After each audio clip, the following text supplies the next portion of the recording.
Bismillahirrahmanirrahim. Assalamu alaikum. This is Mr. Safiullah and I hope you all will be fine. Today my lecture is about verb. हमने noun और pronoun को तफसील के साथ discuss किया अल्लाह के फजल से. अब हम वर्ब को पढ़ते हैं. तो वर्ब में हम तीन चीजें डिस्कस करेंगे. Number 1 origin of the word verb, number 2 definition, number 3 kinds. So the first one, what is the origin of the word verb? So verb is derived from Latin word verbum, which means word.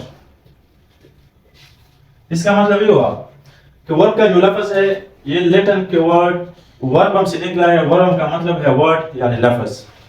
और किताब में ये जिक्र किया है कि इसको word इसलिए कहा गया है कि ये जुमले में एक अहम वर्ड या लफ्ज होता है. ठीक है. The second one is, what is the definition of the word verb?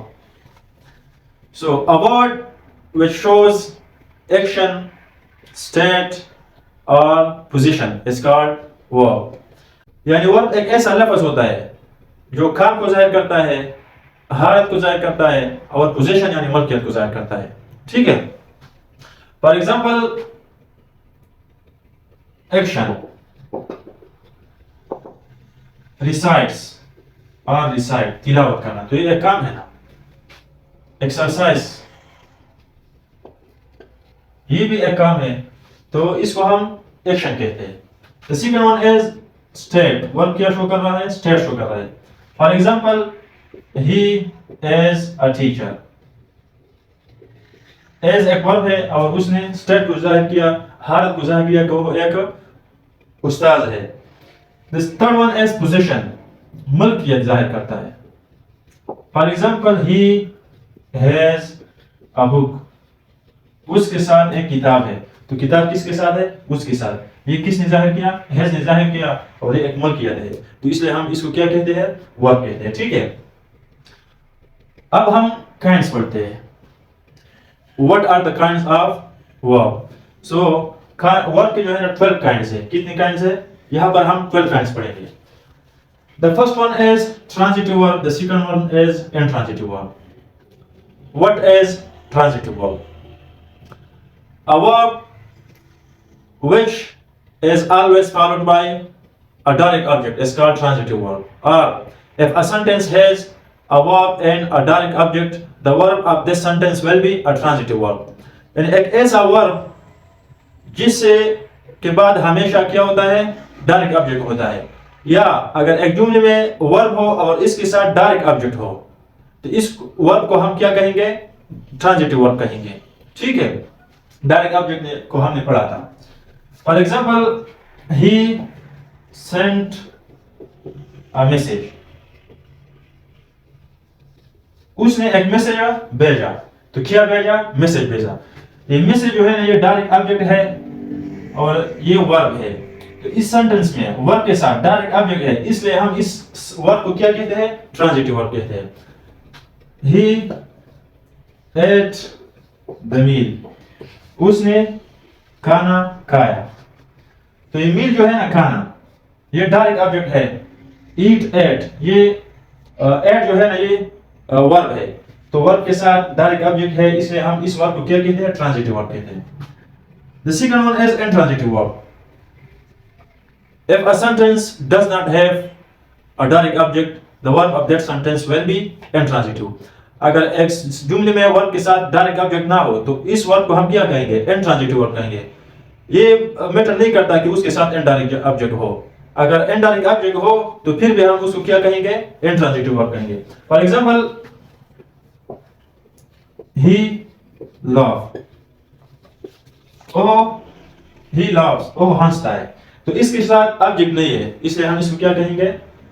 Loves को इंट्रांजिटिव वर्ब कहेंगे. इसी तरह ही वेंट टू होम. ओह घर चला गया, तो ये to home is a prepositional object. ये प्रीपोजिशनल ऑब्जेक्ट है, डायरेक्ट ऑब्जेक्ट नहीं है, इसलिए ये वेंट क्या है? इंट्रांजिटिव वर्ब है. ठीक है. The third one is regular verb. The fourth one is irregular verb. What is regular verb? So a verb which forms its second and third form by simply putting ed and d the in of the verb. यानी एक ऐसा verb जो अपना second और third form, दूसरा और तीसरा form ED और डी लगाने से बनाते हैं, तो इस वर्ब को हम क्या कहते हैं? रेगुलर वर्ब कहते हैं.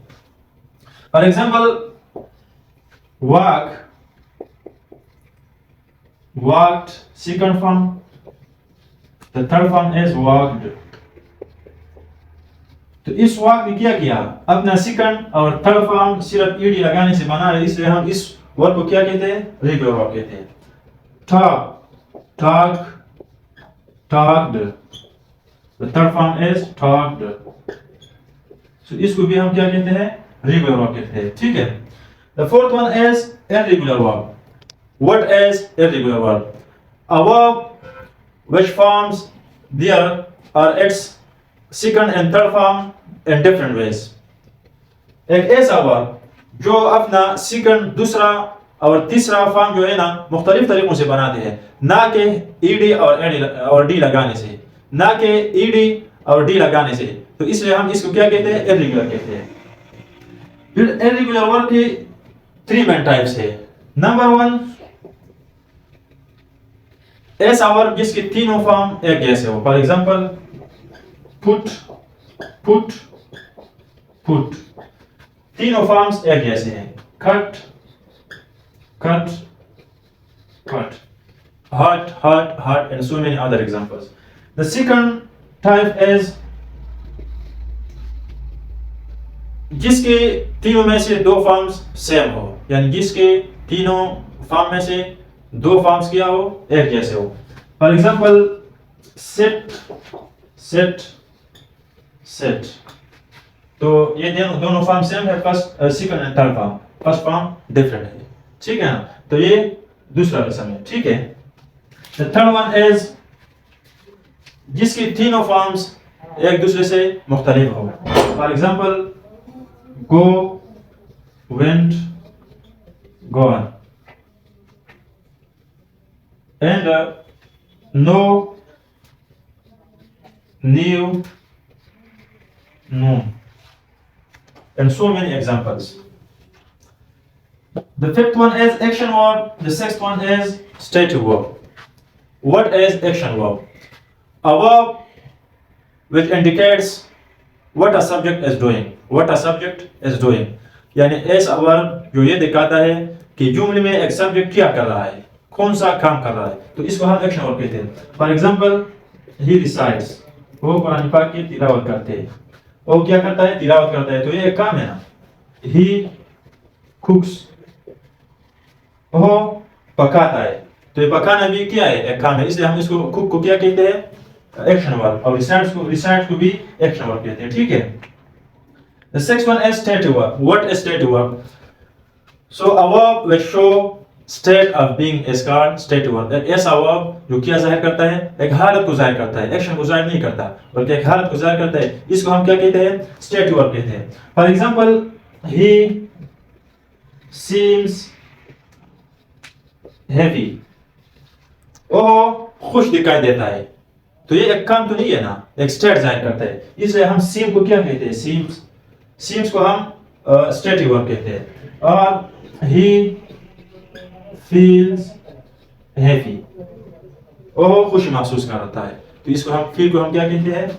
stative verb कहते हैं. The seventh one is helping verb. The eighth one is linking verb. What is helping verb? It is very simple. A verb which helps and support the main verb in a sentence is called helping verb. यानी एक ऐसा verb जो main verb का मदद करता है, वे main verb को सहारा देते हैं, इसको हम क्या कहते हैं? हेल्पिंग वर्ब कहते हैं. For example, he is reciting, वो तिलावत कर रहा है. ये reciting मेन वर्ब है, as क्या है? हेल्पिंग वर्ब है. ये as reciting को क्या करता है? सपोर्ट करता है, सहारा देता है. इसलिए इसी तरह he has cooked the meal. So cooked main verb है, has helping verb है, क्योंकि has ने cook को किया उसको help किया. The eighth one is linking verb. What is linking verb? A verb which connects noun and pronoun with the information in a sentence.